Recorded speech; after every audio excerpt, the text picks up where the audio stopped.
나은 사람이 베드로와 요한을 붙잡으니 모든 백성이 크게 놀라며 달려나아가 솔로몬의 행각이라 불리우는 행각에 모이거늘 베드로가 이것을 보고 백성에게 말하되 이스라엘 사람들아 이 일을 왜 놀랍게 여기느냐 우리 개인의 권능과 경건으로 이 사람을 걷게 한 것처럼 왜 우리를 주목하느냐 아브람과 이삭과 야곱의 하나님 곧 우리 조상의 하나님이 그의 종 예수를 영화롭게 하셨느니라 너희가 그를 넘겨주고 빌라도가 놓아주기로 계례한 것을 너희가 그 앞에서 거부하였으니 너희가 거룩하고 의로운 일을 거부하고 도리어 살인한 사람을 놓아주기를 구하여 생명의 주를 죽였도다. 그러나 하나님이 죽은 자 가운데서 그를 살리셨으니 우리가 이 일의 증인이라. 그 이름을 믿음으로 그 이름이 너희가 보고 아는 이 사람을 성하게 하였나니 예수로 말미암아 난 믿음이 너희 모든 사람 앞에서 이같이 완전히 낫게 하였느니라. 형제들아 너희가 알지 못하여서 그리하였으며 너희 관리들도 그리한 줄 아노라. 그러나 하나님이 모든 선지자 입을 통하여 자기 그리스도께서 고난받으실 일을 미리 알게 하신 것을 이와 같이 이루셨느니라. 그러므로 너희가 회개하고 돌이켜 너희 죄 없이 함을 받으라. 이같이 하면 새롭게 되는 날이 주 앞으로부터 이를 것이요 또 주께서 너희를 위하여 예정하신 그리스도 곧 예수를 보내시리니 하나님이 영원 전부터 거룩한 선지자들의 입을 통하여 말씀하신 바 만물을 회복하실 때까지는 하늘이 마땅히 그를 받아두리라. 모세가 말하되 주 하나님이 너희를 위하여 너희 형제 가운데에서 나 같은 선지자 하늘에 세울 것이니 너희가 무엇이든지 그의 모든 말을 들을 것이라. 누구든지 그 선지자의 말을 듣지 아니하는 자는 백성 중에서 멸망받으리라 하였고 또한 사무엘 때부터 이어 말한 모든 선지자도 이때를 가리켜 말하였느니라. 너희는 선지자들의 자손이요 또 하나님이 너희 조상과 더불어 세우신 언약의 자손이라 아브라함에게 이르시기를 땅 위의 모든 족속이 너희 씨로 말미암아 복을 받으리라 하셨으니 하나님이 그 종을 세워 복 주시려고 너희에게 먼저 보내사 너희로 하여금 돌이켜 각각 그 악함을 버리게 하셨느니라. 예루살렘이 발칵 뒤집어졌습니다.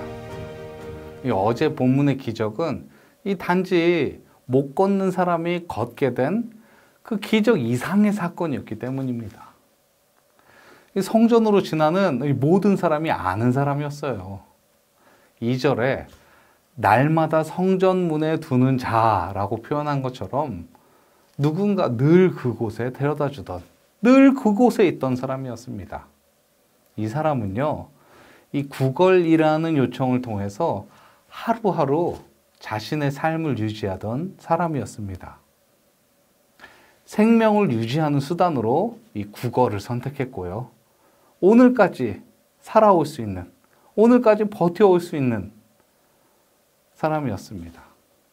그의 요청에 대한 응답으로 이 베드로와 요한이 오늘 하루를 살아가는 이 동량을 넘어서는 커다란 선물을 주는데요. 문제의 근본 원인, 이 걸을 힘이 없던 다리에 힘이 생기게 된 거죠. 걷는 것도 기적인데 심지어 뛸 수 있게 되었습니다. 자신을 옥죄던 이 절망의 사슬로부터 해방. 그것이 복음의 능력입니다. 어제 본문을 상기한 이유가 있는데요. 이 사건과 오늘 본문의 이 복음이 바로 한 쌍을 이루기 때문입니다.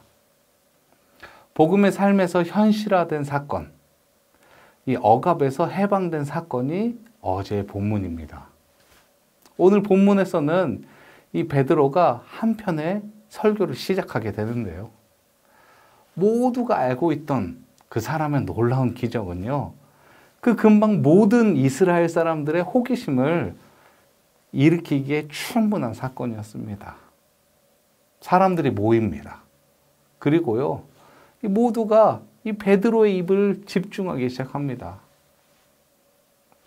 이보시오. 당신들은 왜 나에게 집중하십니까?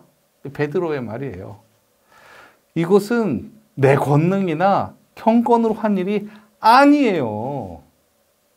당신들이 죽게 만든 예수, 살인한 사람 살리고 대신 죽게 만든 그 생명의 주, 그 예수의 이름으로, 그 예수의 이름을 믿는 믿음으로 말미암아서 난 믿음이 이 사람을 낫게 한 거였소. 베드로는 이스라엘의 좌절의 삶 속에서 이 구원을 받을 뿐 아니라 오히려 그 이상으로 땅의 모든 족속이 너의 씨로 말미암아 복을 받으리라.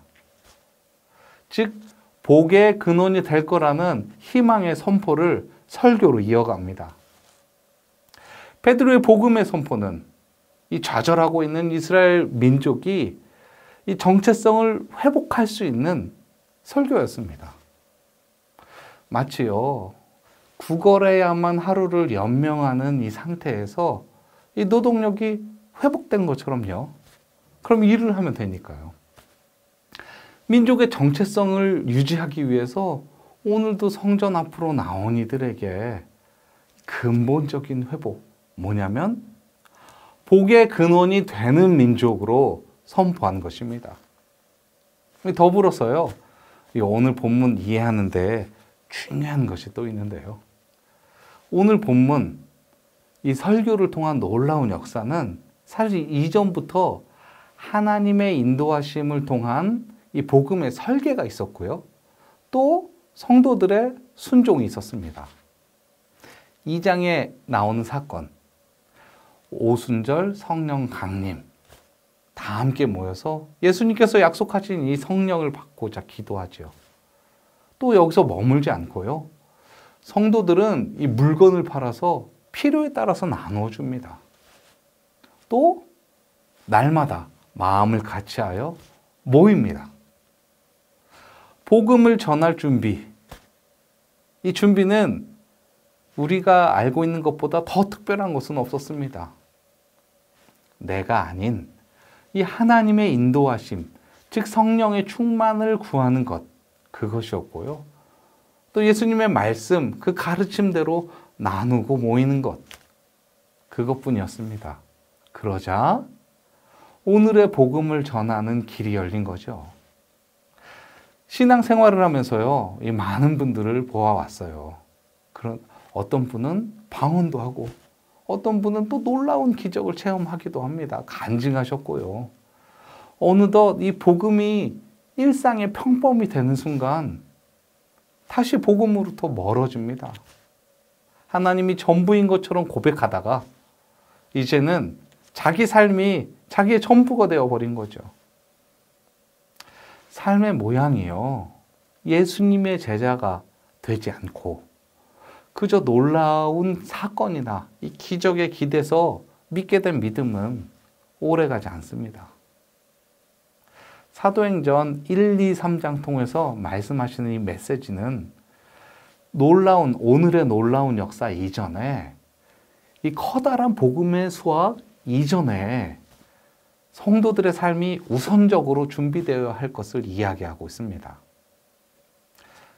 다음 본문인데요. 4장 4절의 기록처럼 곧 남자만 5,000명, 다 합치면 2만 명이 된 사람들이 믿게 되는데, 이 새신자들이 몰려올 텐데 이 초대교회는 그들을 수용할 만한 믿음의 공동체가 되어 있는가? 또 복음을 들었을 때요, 아, 내가 아는 예수님의 제자가 역시 그런 삶을 살고 있었구나 라는 믿음의 확증을 주는 삶, 성도들이 이 준비가 되어 있는가? 오늘의 말씀이죠. 오늘 베드로의 설교가 그저 흘러가는 일상의 소리로 끝나지 않고요, 이 준비된 영혼을 추수하는 이 하나님의 능력의 역사가 되는 것, 성도들이 준비하면요. 말씀을 정리합니다. 첫 번째, 이 복음은요, 나의 필요보다 더 근본적인 구원에 맞춰져 있습니다. 내가 필요하다고 생각하는 거, 하나님이 필요하다고 생각하신 것과 다를 수 있습니다. 하루를 살아갈 이 동량보다는요, 아예 노동력을 회복해 주시길 원하시는 것처럼, 또 오늘 본문처럼 로마의 압제에서 독립을 원했는데 아예 복의 근원으로 회복되기를 원하시는 것처럼요.